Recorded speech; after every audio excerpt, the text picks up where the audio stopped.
Alright, guys, so we're going to talk about being 33 and single and what I learned about being single in 33. Guys, let me take a sip of this and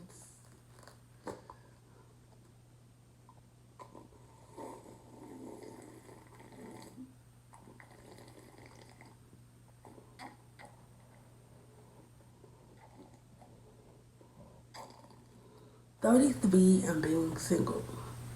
Let me give you my thoughts, okay? Because y'all gonna be like, ew. So let's talk.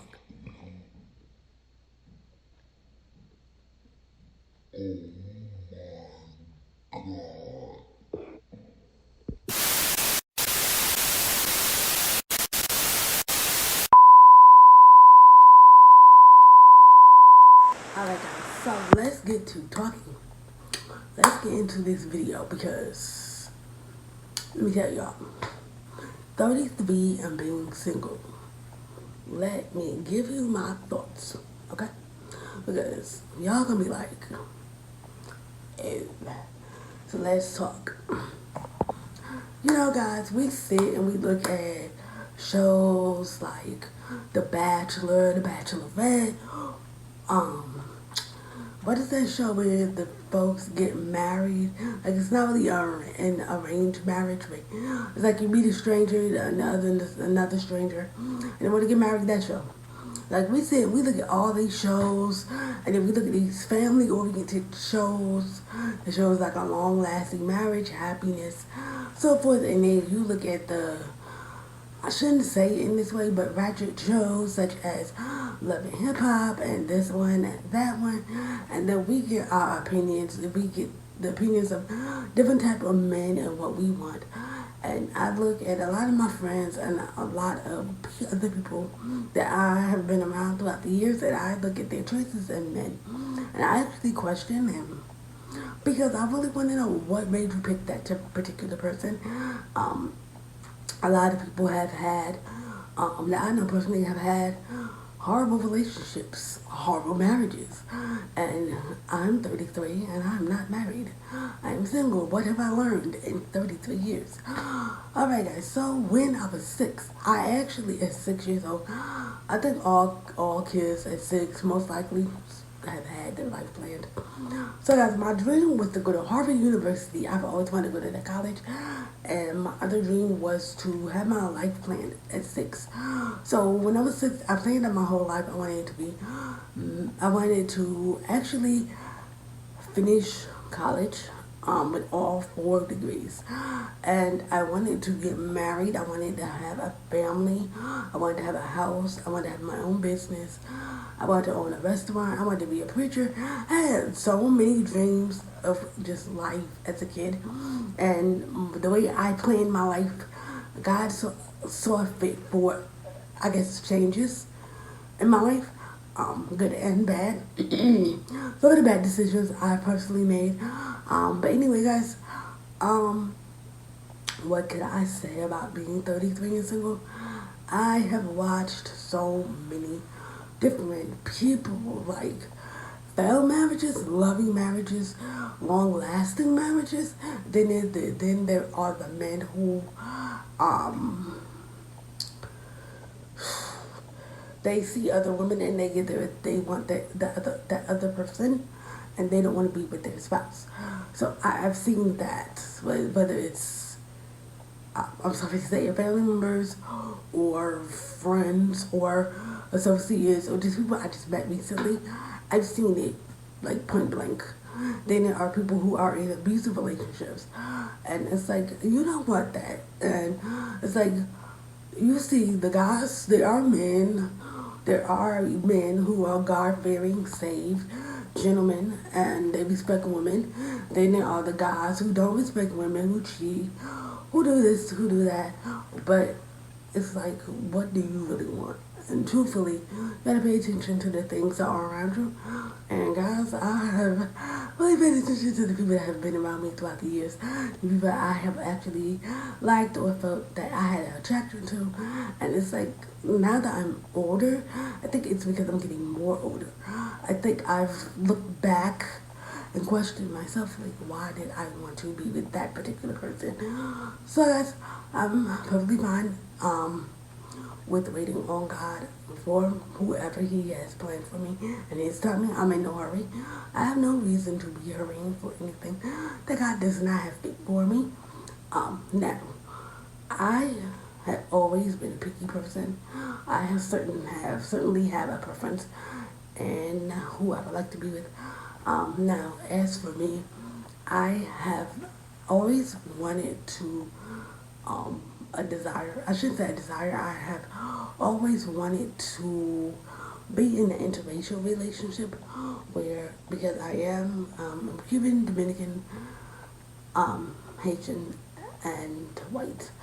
So I always had a particular what I wanted in a spouse, and um, I always wanted to be I always wanted to date someone outside of my race.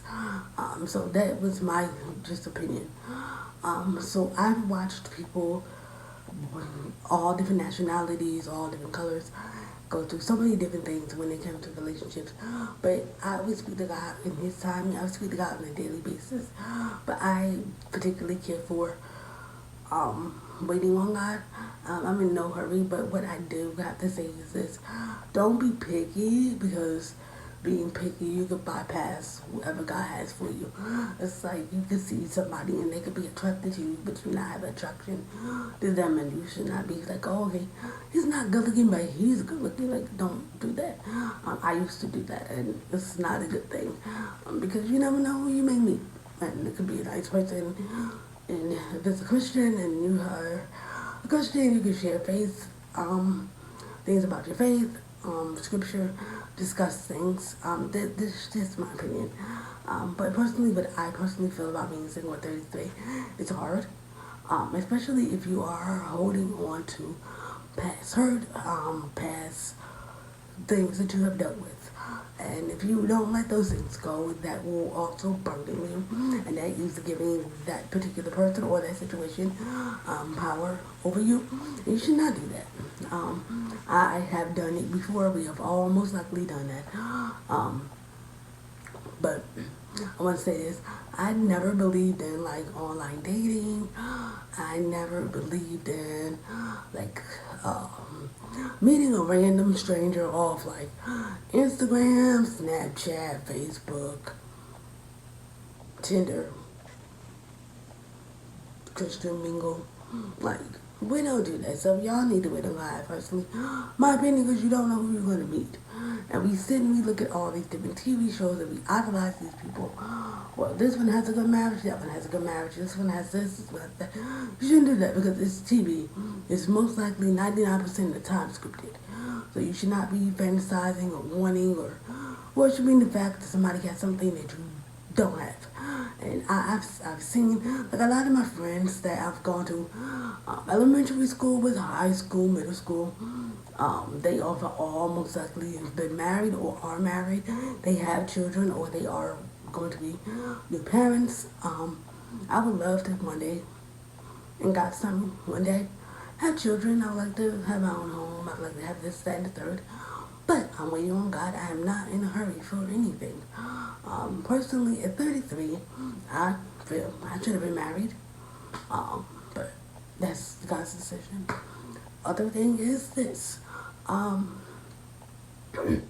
Have quiet time, and wait, while you're having quiet time, write down the things that you want from God and His spouse. Pray.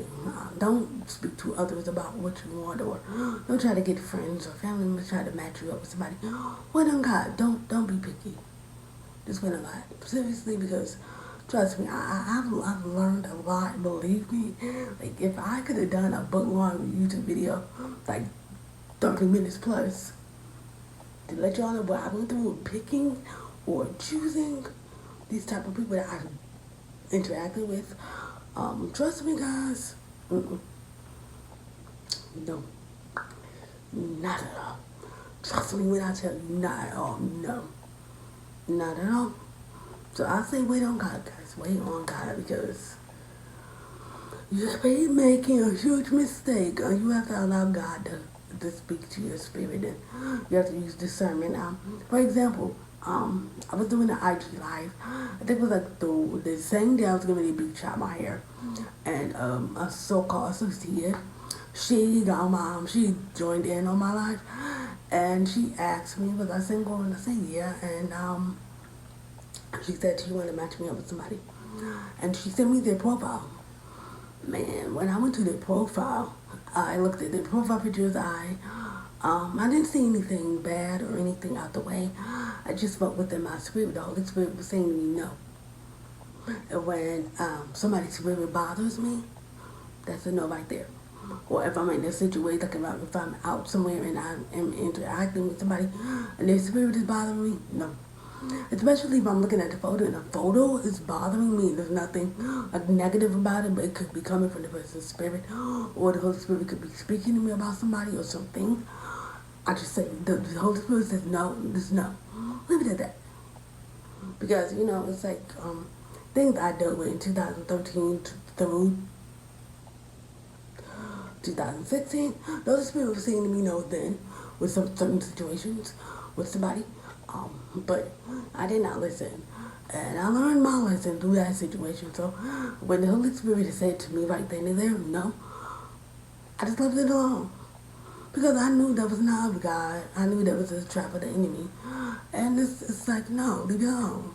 So I purposely, if somebody try to hook you up with somebody, or you see somebody, or whatever the case may be, your spirit is getting a funny feeling, or the Holy Spirit is speaking to you about that particular person, and it's a red flag or it's a no, leave it alone. So you just stay in your singleness.